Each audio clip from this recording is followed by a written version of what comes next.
I want to get stronger is a common goal we hear around this time of year or just after the Open, particularly if during the Open you've been exposed in a workout that's required you to be a little bit stronger than perhaps you are right now. Also, as we head into an off-season phase for some people, then it's a great time to focus on your areas of weakness.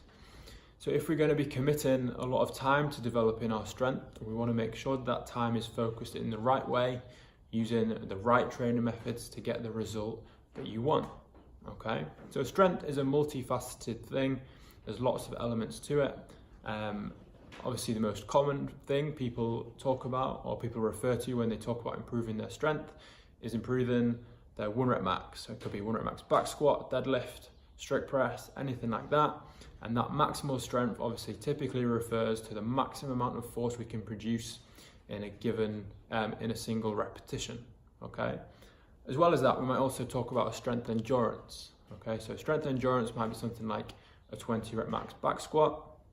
So how much force we can repeatedly produce, minimizing the amount of fatigue and minimizing the drop off in strength output, okay? On top of that, we might have something like reactive strength, which refers to how quickly we can go from an eccentric contraction into a concentric contraction. So think about something like a box jump or sprinting. Anything like that requires a good amount of reactive strength.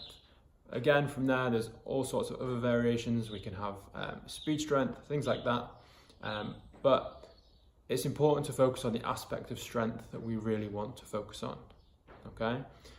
On top of that, another confusing issue can also be the issue of developing power, okay? So if when you say you want to develop your strength, what you also mean by that is that you want to develop your Olympic weightlifting, then an important consideration is whether it's strength you need to develop, so by that we mean maximal force, or is it power that we need to develop? So power incorporates both maximal force but also speed, okay? Obviously, developing maximal force and developing speed require different approaches to your training.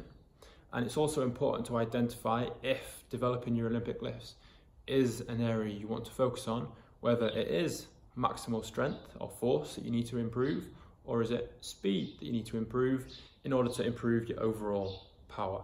Okay, so over the next few blog posts, we're going to be discussing different ways to develop your strength, the adaptations that occur when we take part in that kind of training.